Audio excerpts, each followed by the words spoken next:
Documentary ਮੁੜ ਸਿਖਰਾਂ ਵੱਲ ਪੰਜਾਬ, ਫਸਲਾਂ ਤੇ ਨਸਲਾਂ ਬਚਾਉਣ ਦੀ ਸੱਚੀ ਮੁਹਿੰਮ। Producing Isha model of Tamil Nadu.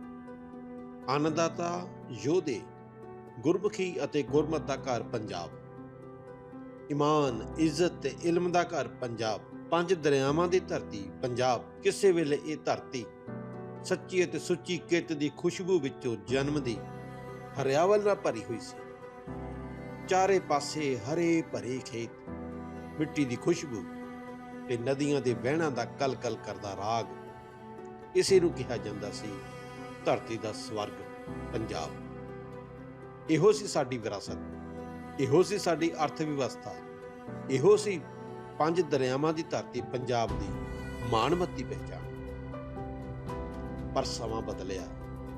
ਕਿਸੇ ਨੇ ਪੰਜਾਬ ਦੇ ਕੰਨਾਂ ਵਿੱਚ ਅਜਿਹੀ ਫੂਕ ਮਾਰੀ ਕਿ ਹੋਰ ਬਹੁਤਾ, ਹੋਰ ਉਗਾਉਣ, ਹੋਰ ਕਮਾਉਣ ਦੇ ਚੱਕਰ ਵਿੱਚ ਅਸੀਂ ਰਸਾਇਣਿਕ ਖਾਦਾਂ ਅਤੇ ਕੀੜੇ-ਮਾਰ ਦਵਾਈਆਂ ਨੂੰ ਇਹ ਸੋਚ ਕੇ ਅਪਣਾ ਲਿਆ ਕਿ ਸ਼ਾਇਦ ਇਸ ਤਰ੍ਹਾਂ ਕਰਕੇ ਭਾਰਤ ਭੂਮੀ ਦੇ ਹਰ ਨਾਗਰਿਕ ਨੂੰ ਪੇਟ ਭਰ ਖਾਣਾ ਮੁਹੱਈਆ ਕਰਵਾਉਣ ਦਾ ਪੁੰਨ ਕਮਾ ਸਕਦੇ ਹਾਂ। ਪਰ ਪਤਾ ਹੀ ਨਾ ਲੱਗਾ ਕਿ ਕਦੋਂ ਚੰਦਰੀ ਰਸਾਇਣਾਂ ਨੇ ਸਾਡੀ ਜ਼ਰਖੇਜ਼ ਮਿੱਟੀ ਦੀ ਤਾਕਤ ਨੂੰ ਫੌੜੀਆਂ ਸਹਾਰੇ ਚੱਲਣ ਵਾਲੀ ਇੱਕ ਬੁੱਢੜੀ ਲਾਚਾਰ ਮਾਈ ਬਣਾ ਕੇ ਰੱਖ ਦਿੱਤਾ।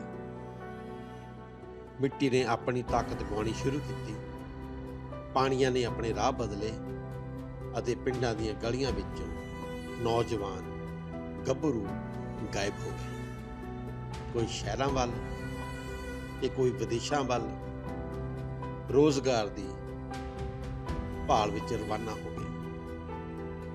ਮਿਹਨਤਕਸ਼ ਪੰਜਾਬੀਆਂ ਨੇ ਬਹੁਤ ਕਮਾਇਆ।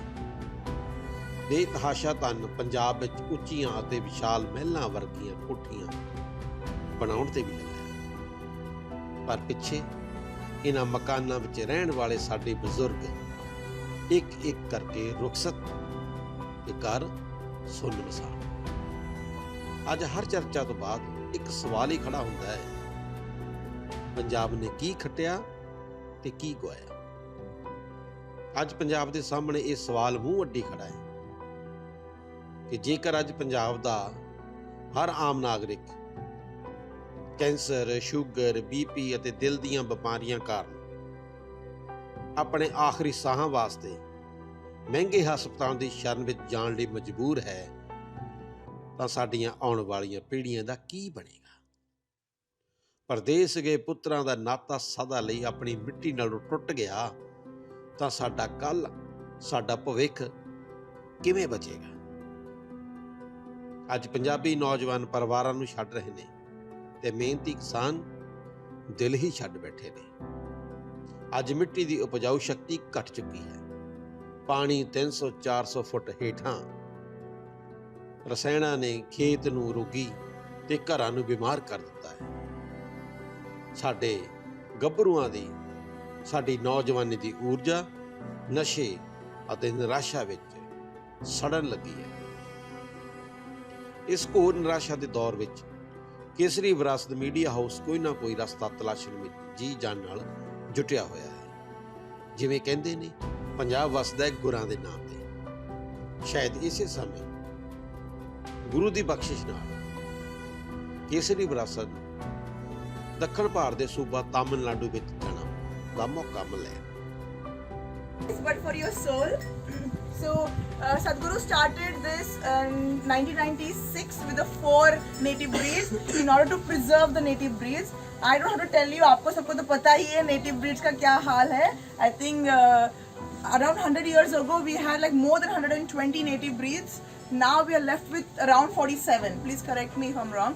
And here we house 25 different native breeds. Around 720 bulls and cows we have. So Sadhguru says the real gold we need going forward is their cow dung. You know, because as we talked about the safe soil, for the barren earth to revive, we only need their waste and plant waste. So it's not about saving animals, it's saving biodiversity, our culture, our ecosystem, our emotions.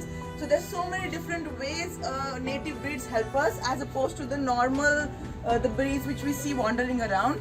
So I want to introduce you to Bhola. So Bhola is a Kangrej breed. They are the very aggressive breed. Kangrej. Kangrej they call it. So they're supposed to be the most aggressive breeds. When here most of them they are donated. So when he came to us 8 years ago, he was extremely aggressive. Even 20 people couldn't handle him. But Sadhguru came, touched him, named him Bhola, and now even small child can take him for a walk. So he's very loving, very emotional. So if you sing for him or if you touch him lovingly, if you connect with him little bit, he will cry. He'll start crying, he'll start shedding the tears because they feel your emotions. So when you're in a grief, when you're happy, if you're loving, they sense it. So if you connect with it and if you connect with him and if you touch him lovingly, he'll start crying. How old is He is 16. I need a main person here. If human life needs to thrive, we need them. So that's the whole concept of having Gaushala. I wish Sadhguru wants it to be more than 5,000 native breeds here. But unfortunately, resources are less. We can only maintain certain here. And we have another small Gaushala where we'll treat them, the old ones or no. So the milk goes to the school and sometimes to Bhiksha hall. So we don't sell them or anything. But we're trying to make them profitable with the value-added products of their cow dung. So like we started to make a diya, which in Diwali, if you five times if a diya and it will burn itself, so it becomes a dhoop also. So we're trying to make them profitable so people can rear them. Earlier every household had one cow. Now we don't have that. So instead of having children, Sadhguru says have one cow at home. That would be more beneficial. So we just go around now. Okay? ਧਰਤੀ ਨੂੰ ਬਚਾਉਣ ਲਈ ਗੱਲਾਂ ਨਹੀਂ, model ਚਾਹੀਦਾ। ਤੇ ਸਤਿਗੁਰੂ ਜੱਗੀ ਵਾਸੂਦੇਵ ਦੀ ਅਗਵਾਈ ਹੇਠ ਅੱਜ ਉਹਨਾਂ ਦੇ ਕੋਲ ਮਿੱਟੀ ਦੀ ਉਪਜਾਊ ਸ਼ਕਤੀ ਨੂੰ ਮੁੜ ਸੁਰਜੀਤ ਕੀਤਾ ਜਾ ਚੁੱਕਾ ਹੈ। ਕਿਸਾਨਾਂ ਨੂੰ ਫਿਰ ਤੋਂ ਮਿੱਟੀ ਦੀ ਕੁਦਰਤੀ ਉਪਜਾਊ ਸ਼ਕਤੀ ਨੂੰ ਵਧਾਉਣ ਲਈ ਜਾਗਰੂਕ ਕੀਤਾ ਗਿਆ। ਗਊ ਧਨ ਨੂੰ ਫਿਰ ਤੋਂ ਅਰਥ ਵਿਵਸਥਾ ਦਾ ਹਿੱਸਾ ਬਣਾਇਆ ਜਾ ਰਿਹਾ। Yes. ਪਾਣੀ ਫਿਰ ਤੋਂ ਜ਼ਮੀਨ ਦੇ ਹੇਠਾਂ ਵਾਪਸ ਰੀਚਾਰਜ ਹੋਣ ਲੱਗਾ। ਤਾਮਿਲਨਾਡੂ ਦੇ ਈਸ਼ਾ ਮਾਡਲ ਵਿੱਚ ਹੁਣ ਗੋਬਰ ਕੋਈ ਨਕਾਰਾ ਗੰਦਗੀ ਦਾ ਆਲਮ ਨਹੀਂ ਹੈ, ਸਗੋਂ ਬਿਜਲੀ, ਖਾਦ ਅਤੇ ਈਂਧਨ ਦੇ ਕੰਮ ਕਰ ਰਿਹਾ। ਈਸ਼ਾ ਵਿਦਿਆ ਵਿੱਚ ਸਿੱਖਿਆ ਸਿਰਫ ਸਰਟੀਫਿਕੇਟ ਹਾਸਲ ਕਰਕੇ ਨੌਕਰੀ ਪਾਉਣ ਦਾ ਕੋਈ ਸਾਧਨ ਨਹੀਂ, ਬਲਕਿ ਕਿੱਤਾ ਮੁਖੀ ਸਿੱਖਿਆ ਲੈ ਕੇ ਆਪਣੇ ਆਪ ਨੂੰ ਕਾਰੋਬਾਰ ਵਿੱਚ, ਆਪਣੇ ਆਪ ਨੂੰ ਜ਼ਿੰਦਗੀ ਵਿੱਚ ਅੱਗੇ ਵਧਾਉਣ ਦਾ ਜ਼ਰੂਰੀ ਹਿੱਸਾ ਬਣ ਚੁੱਕਾ ਹੈ। ਤੇ ਸਭ ਤੋਂ ਜ਼ਰੂਰੀ, ਨੌਜਵਾਨਾਂ ਨੂੰ ਆਪਣੀ ਮਿੱਟੀ, ਆਪਣੀ ਮਾਂ ਭੂਮੀ ਅਤੇ ਆਪਣੇ ਵਤਨ ਨੂੰ ਪਿਆਰ ਕਰਨ ਦਾ ਮਕਸਦ ਵਾਪਸ ਮਿਲ ਗਿਆ। What does he like? Yeah, what does he like? He likes kites. What does he like? Very good. He likes. नमस्कारम। आज हम यहाँ पे आज ईशा विद्या में हैं। सदगुरु द्वारा ये ये इनिशिएटिव 2006 में हमने चालू किया है। इसका विद एन ऑब्जेक्टिव कि हम गरीब बच्चों को, अंडर प्रिविलेज बच्चों को क्वालिटी एजुकेशन अफोर्डेबल और एक्सेसिबल रूप में दे सके, specially in the rural community. So ये सारे ईशा विद्या स्कूल्स 10 हमारे पास ईशा विद्या स्कूल्स हैं, 9 तमिलनाडु में, 1 आंध्र प्रदेश में। ये सारे स्कूल भारत के गांव में स्थित हैं, एज आई सेड, ताकि बच्चों को क्वालिटी एजुकेशन प्रोवाइड किया जा सके। All run by volunteer led with the support of volunteers and donors. इस स्कूल की खासियत ये है कि बियॉन्ड द रेगुलर करिकुलम, क्योंकि हम जान रहे हैं बच्चे बहुत ही अंडर प्रिविलेज बैकग्राउंड से हैं, तो कई बार ऐसा है कि उनके पेरेंट्स, इनके पास ये प्रिविलेज नहीं है कि वो ट्यूशन ले सके या जाके पेरेंट्स उनको पढ़ा सके। तो ये हमारी रिस्पॉन्सिबिलिटी बनती है कि इनका जो एजुकेशन हो रहा है वो उनका एजुकेशन स्कूल में कंप्लीट हो सके। और इसके लिए हमारे पास कई सारे इंटरवेंशंस हैं ताकि बच्चों का एजुकेशन कंप्लीट हो सके। टू नेम अ फ्यू, जैसे what is called as peer based education classes होता है, peer based classes, peer learning classes. इस पीयर लर्निंग क्लासेस में एक सीनियर बच्चा, let's say class 8 and above, वो क्लास 2, 3 बच्चों को एक ग्रुप्स में दे आर टीचिंग देम। तो जब वो पढ़ा रहे होते हैं तो वो छोटे जो बच्चे हैं उनको इंडिविजुअल अटेंशन मिलता है, they are able to learn better. और एक सीनियर जो बच्चा है उसको पब्लिक स्पीकिंग स्किल्स उसकी नरिश होती है, क्रिटिकल थिंकिंग, स्पॉन्टेनियस रिस्पॉन्स कैसे देना है, क्योंकि बच्चे कुछ भी सवाल पूछेंगे तो ये सारे स्किल्स उनके इम्प्रूव होते हैं। बिसाइड्स दैट इस स्कूल के कई सारे इवेंट्स होते हैं, जैसे एनुअल डे होगा, वो पूरी बच्चों के द्वारा ऑफकोर्स टीचर गाइड करते हैं, बट बच्चे ही उसको ऑर्गेनाइज करते हैं, अगेन रियल लाइफ एक्सपोजर उनको देने के लिए। तो ऐसे कई सारे इंटरवेंशंस हैं हमारे। पावर इंग्लिश क्लासेस होते हैं जहाँ पे बच्चे इंग्लिश ना सिर्फ रोड लर्निंग से सीख रहे होते हैं, बट कैसे मूवमेंट से, गाना गाकर, म्यूज़िक से उनकी, ताकि वो एम्बेड हो जाए उनके अंदर में लैंग्वेज, क्योंकि एक लैंग्वेज है तो मूवमेंट से, बोलने से ज़्यादा समझ में आता है, ज़्यादा अच्छे से याद होता है। This why we have remedial classes. अगर कोई बच्चा पीछे छूट गया है तो उसके लिए क्लासेस हम ऑर्गेनाइज करते हैं। मल्टीपल सेट ऑफ इंटरवेंशंस हैं। बट एक बात मैं आज कहना चाहता हूँ यहाँ पे कि जब हमने ये चालू किया था, आप कहीं ना कहीं स्टिल फंडिंग एक चैलेंज है, आप बिल्डिंग भी खड़ा कर सकते हैं, बट एक बहुत इंपॉर्टेंट होता है कि आप टीचर्स कहाँ से लाएंगे रूरल इंडिया में, स्पेशली क्वालिटी टीचर्स, वो नहीं मिलता है। तो ये एक सच्चाई है भारत की। तो उसके लिए we had to create our own curriculum, own teacher training programs. जैसे कोई एक टीचर आता है, पहले दिन उनके they undergo what is called as happy classroom training program. इस ट्रेनिंग प्रोग्राम में they learn in a way that they should not scold publicly the students. कोई कॉर्पोरल पनिशमेंट नहीं होता है, कोई फिजिकल मतलब बच्चों को जैसे जनरली स्कूलों में छड़ी से मारा जाता है, ऐसा किसी भी तरह का व्यवहार यहाँ पे नहीं होता है। और ये दिखता है बच्चों के रिलेशनशिप विद टीचर्स, वो टीचर से डरते नहीं हैं। ऐसा दफ़ा बात हुई है इंसिडेंट्स कि वो अपने मन की बातें अपने टीचर्स को कहते हैं। ये इसलिए हुआ है with the kind of relationship and the training these teachers have gone through. So this is the whole scope of Isha Vidya. All thanks to our volunteers who are running these schools. All thanks to the donors who are helping running this school. I hope this is and I think this is a model for rural education in India. Namaskaram.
this stage is acceptance, and it's very subjective based on how that particular student, that particular child we teach.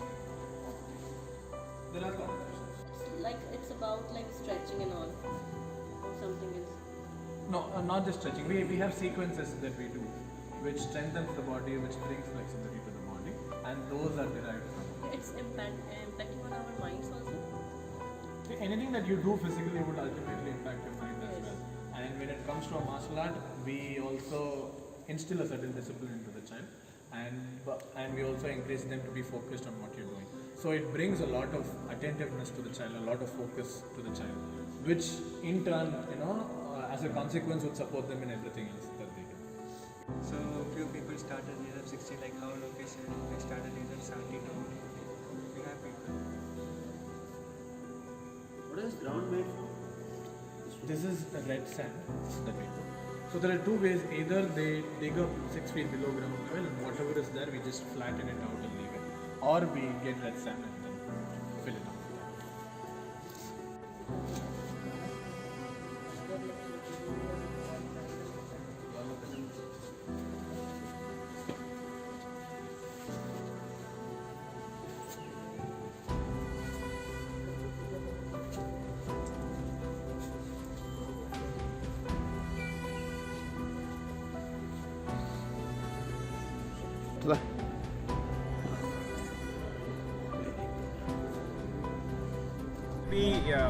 About agricultural lands getting desertified in Tamil Nadu. The year was 2025, which is this year. I mean the last year that we were. And that brought Sadhguru's attention about what is this happening. And he toured across Tamil Nadu and he found out that the report was wrong. That it will happen much before 2025, because what he was finding, that the river beds have dried up and people have built their homes in it. That is the extent of desertification because of deforestation. Now, 1995 early, if Sadhguru goes and says, hey, we'll plant crores of trees, what do you think will happen? Volunteers will run away, right? How do you think it will happen? And this is why he says, what is the most, see, we have planted, like in Kaveri Calling Tree, we are planting more than 1 crore trees every year now. What is the most difficult thing in planting a tree? Any guesses? Taking care of it after planting. Okay, good, valid. What most difficult? Finding the land difficult, not most difficult. Right soil. Huh? Getting people for The right soil. water. Getting I think he is here. Basically what he says is planting trees in people's mind, in their terrain. That is the most important thing. And that's why he did, these were the initial years where we had like something called Project Green Hands, for which he was awarded Indira Gandhi Paragon Puraskar, which is the highest environmental award. Now in 2017, he ran a campaign called as Rally for Rivers. He started from Kanyakumari he went to Delhi. This initiative had two-pronged objective. One was, of course, to raise awareness about soil, where we ran a missed call campaign so that people become aware and they express their support for the movement. But beyond that, we also handed a policy document to the Prime Minister. It led to the Niti Aayog recommending it to the various, I think, to all the states of Bharat, that based on the model that we have subscribed, it could become a model for rejuvenation of rivers in India. In fact, I think Center also accorded 19,000 crores for 13 major rivers rejuvenation. Having said that, still it was a policy, and we wanted that for the policy to be really, it's a book at the end of the day, right? It needs to be seen on the ground. And that's where, considering the Kaveri, you know what was happening with Kaveri? It's a river that is stood for centuries, one of the oldest rivers.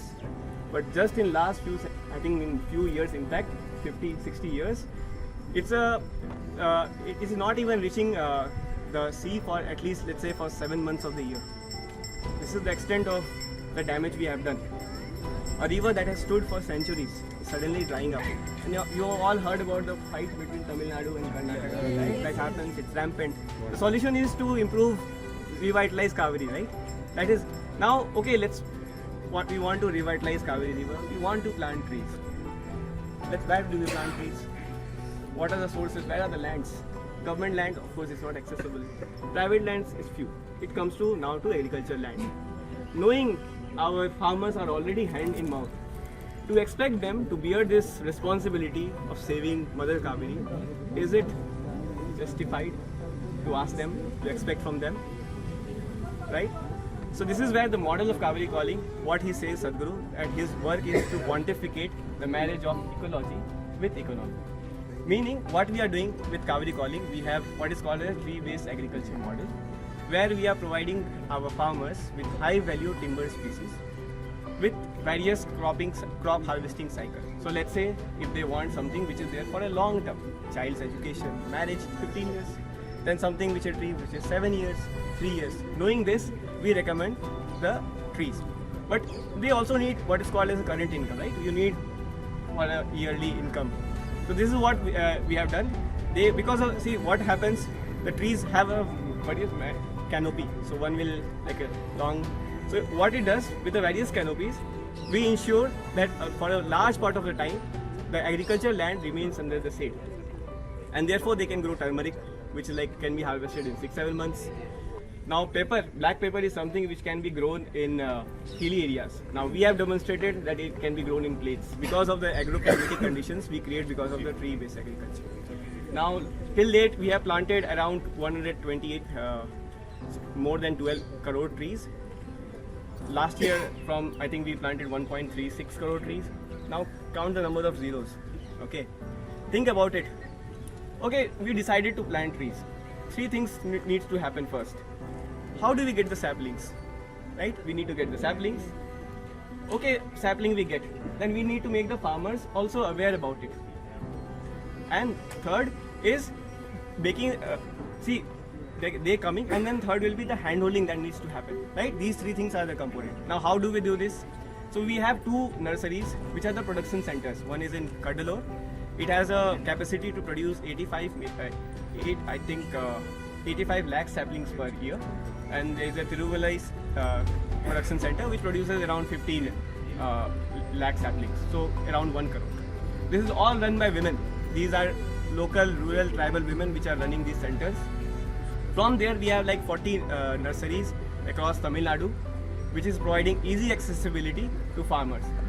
There is one thing with the sapling. Think of it, if a sapling is not of good quality, 5 years after the plant, they are planted, the farmer discovers that it's not growing to its fullest. What kind of loss the farmer will bear? We also take care therefore of the quality. So no, we will not use chemicals. It's all, I'll explain you when we go there. We'll show you the different setup of this nursery, what kind of care we take. And as I said, we provide some 29 timber species, high value timber species. We are providing them at a subsidized cost of ₹5. Actual cost comes out around 45 to 50. The rest of them is taken care by the donors who donate it. Once that is done, now as I said, we have the production center. We had the 40 nurseries. There are 10 nurseries in Karnataka. After we do this, how do we make a farmer aware? So we go to Krishi Vigyan Kendra, we go to the panchayats. We also host what is called mega training and zonal training programs. These training programs, what is happening over here? We of course collaborate with various agriculture institutes, and we do this in the farmer land itself. Now when a successful farmer, when the farmer comes and sees, he becomes more inspired, and that's the tangible outcome today, that okay, it is a successful model for them. And in fact, it has happened that where these agriculture institutes, the scientists come, they say, hey, I wonder how these farmers are staying for the full day. Usually what happens after lunch, farmers will go. But because it's happening there, and because we are taking them, making a guided tour, and after that we provide a post-program support. How will that happen? We have 150 executives. So when a farmer calls, we'll go to their land. Now, even if a farm is there, see, there will be somewhere which will be a water logging. The soil quality will be different. According to that, we will recommend the timber species. We'll take care also that it is something endemic to the regions. We don't say let is something which is north and the plant cannot be planted in the south. It is not good for the region itself. So we take care of that. We take care of the income cycle. As I said, various harvesting cycles are there. This is to ensure also that because of the various